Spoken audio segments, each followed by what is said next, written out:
हो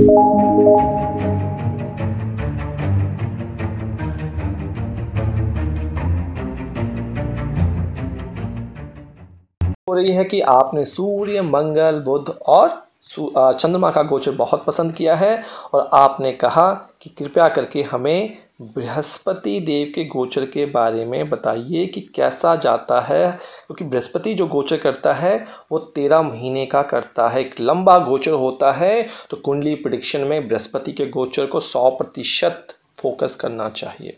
और आपने क्या देखना है, अपनी चंद्र राशि, चंद्र लग्न कुंडली देख लेनी है। 2 तरीके से इस रूल को अप्लाई कीजिए कि बृहस्पति कहाँ बैठा है आपके चंद्र लग्न कुंडली में, एक ये है, और गोचर में वो कहाँ जा रहा है। जो घरों के नाम मैं बताऊंगा अगर वहाँ बैठा है डिफॉल्ट तो बढ़िया, कैसे बढ़िया, पूरी वीडियो अंत तक देखिए, समझा दूंगा। और गोचर में आ रहा है तब बढ़िया, कैसे बढ़िया वो भी मैं आपको बता दूंगा। तो सबसे पहले आपने कुछ नंबर लिख लेने हैं जहां पे चंद्रमा से उतने दूर आने पे बृहस्पति अच्छा फल देता है। इसका मतलब ये कि जैसे आपके घर के आसपास नेबर्स होते हैं, आपका घर बना है और कुछ नेबर्स के साथ आपकी बनती है और किसके साथ नहीं बनती है, बिल्कुल इसी तरीके से गोचर को भी आपको समझना है कि इतने घर पे जाने के आगे जाने के बाद बृहस्पति अच्छा और खराब फल देता है। आइए इसी के साथ अब आप एक लाइक भी कर दीजिए और सब्सक्राइब और नोटिफिकेशन बेल को दबा दीजिए। अब घर को नोट कर लीजिए, एक हो गया 2 नंबर, ठीक है जी, एक होता है 5 नंबर, एक होता है 7 नंबर, एक होता है 9 नंबर, एक होता है 11 नंबर। अब देखिए आप ये भूल जाएंगे नंबरों को, इसलिए लिख लीजिए, बाबा प्रैक्टिस करेंगे तो आपको याद रहेगा। कोई भी जो एस्ट्रोलॉजर होता है या आपका टीवी पे आते हैं किसी को याद नहीं होता, ये सिर्फ उस पल तक याद रहता है जिस पल वह आपको बताते हैं, क्योंकि वो भी कहीं से लिख कर लाते हैं या जो उन्होंने सीखा है। तो एस्ट्रोलॉजी आपको हमेशा रिवाइज करनी होती है, हर सूत्र आपको याद नहीं हो सकते चाहे आप कितने बड़े विद्वान ही क्यों ना हो। एज बढ़ती है, दिमाग क्षीण होता है और कहीं ना कहीं हम चीज़ों को भूलते हैं, तो इसलिए लगातार प्रैक्टिस आपकी जरूरी है।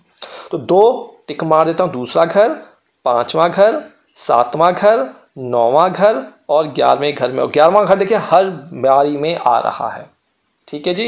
इन घर में बृहस्पति देव बैठे हैं चंद्र लग्न से या फिर गोचर में आ रहे हैं तो ये आपको शुभ फल देंगे, इसको नोट कर लीजिए।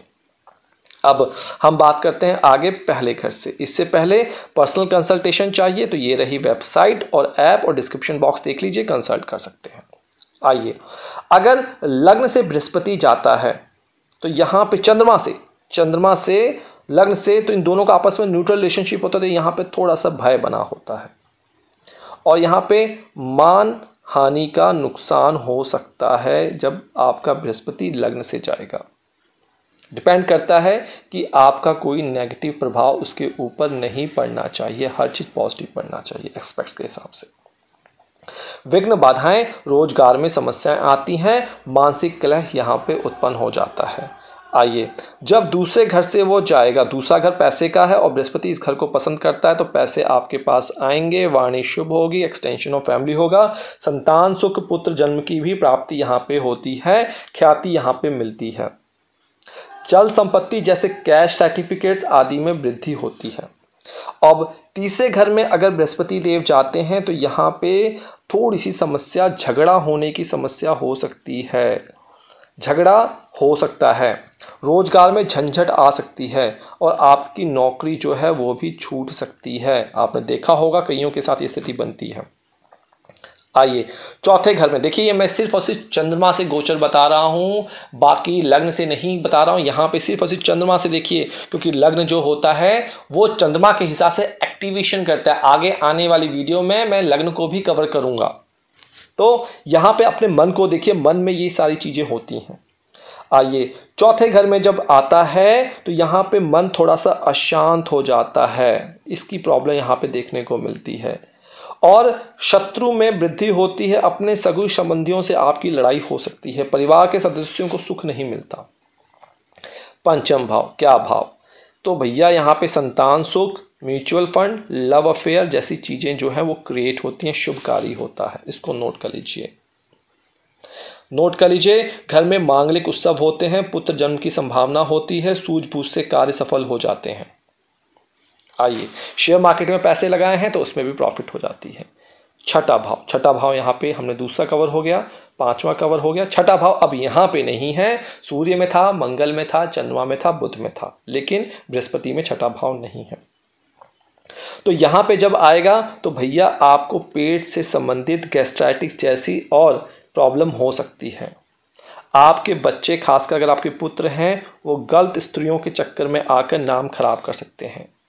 आपको धन की कमी लगेगी, अगर कोई कोर्ट केस चल रहा है तो वहाँ पे आपको नुकसान हो सकता है, हॉस्पिटल के चक्कर आपको लगाना पड़ सकता है। आइए अब बात करते हैं सातवां घर क्या था, अच्छा था। उससे पहले अगर आपको फ्री में कंसल्टेशन चाहिए, एक तो कमेंट बॉक्स से पूछ सकते हैं या फिर इंस्टाग्राम पे अपना चार्ट और एक कोड आपको शेयर करना पड़ेगा, जो कि हमें हमारी वेबसाइट और ऐप से आपको फ्री ऑफ कॉस्ट मिल जाएगा। आइए सातवें घर पर क्या है। जब सातवें घर पर यह आता है तो यहाँ पे आपका जो चीज़ें हैं, थोड़ा सा धन का प्रसार जो होता है उसमें रुकावट आ सकती है, लेकिन आपका रिलेशनशिप जो स्पाउस के साथ है वो यहाँ पे ज्ञानी तौर पे होता है, इंटेलिजेंस लेवल पे टॉक करते हैं तो समस्याओं का समाधान, मतलब समस्याएं होती हैं यहाँ पे, लेकिन समस्याओं का समाधान आप कर लेते हैं। दूसरा, यहाँ पे कुछ रुकावटें भी आती हैं, पैसा रुक सकता है बिजनेस से, लेकिन उसको भी अपने ज्ञान के बल पे आप ठीक कर देते हैं। इसीलिए यहाँ पे सातवें घर पे इसे अच्छा कहा जाता है, कई जगह देखेंगे यहाँ पे इसे खराब कहा जाता है। आइए अष्टम भाव की बात कर लेते हैं। 8th हाउस में जब आपका बृहस्पति आता है तो आप कठोर वचन बोलते हैं, ऐसे लोगों के संगत में आ जाते हैं जो कि आपको गलत रास्ते पे ले जा सकते हैं, और साथ ही साथ क्रांति में कमी होती, आपके कॉन्फिडेंस में कमी आ जाती है। धन और व्यवसाय में आपको नुकसान यहाँ पे देखना पड़ सकता है, और बच्चों से भी आपका विरोध हो सकता है।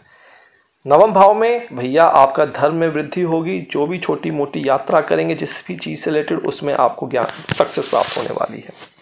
भाग्य में अल्टीमेटली वृद्धि होती है, पुत्रों को लाभ होता है, बच्चों को यहाँ पे लाभ मिलता है, किसी की तैयारी कर रहे हैं तो उसमें आप लाभ प्राप्त करेंगे, धर्म कर्म के काल में वृद्धि होगी। 10वें से पहले आप चैनल को अपने मित्रों के साथ शेयर करना ना भूलिए, क्योंकि उनको इससे बहुत फ़ायदा होने वाला है। बहुत सही इन्फॉर्मेशन आपको अच्छी तरीके से मेहनत करके आपके लिए बनाई जाती है, तो आपका सपोर्ट हमें हमेशा चाहिए। आइए 10वें भाव में आता है तो यहाँ पे थोड़ा सा ये काम बिगाड़ सकता है, काम को बिगाड़ सकता है अगर आपने अपनी इंटेलिजेंस का प्रयोग नहीं किया। अप्रेजल आते आते हाथ से जा सकती है, ये चंद्रमा से गोचर है, तो पैसा तंगी यहाँ पे हो सकती है। आइए 11वां घर शुभ होता है, पैसे का फ्लो होता है। यहाँ पे जो मेहनत आपने के गोचर में 10वें भाव में किया था, कार्य में सफलता नहीं मिलती, जब वो 11वें घर में आएंगे तो आपको सफलता दे देंगे। शत्रु जो होते हैं यहाँ पे पराजित होते हैं, और पुत्र के योग बनते हैं, और उत्तम सुख की प्राप्ति होती है। आइए 12वें घर की बात कर लेते हैं। जब गोचरवश आता है तो आपको अपने बच्चों से अलग रहना पड़ सकता है, बच्चे पढ़ाई के लिए या फिर जॉब के लिए दूर जा सकते हैं, तो ये खराब भी है, अच्छा भी हुआ है।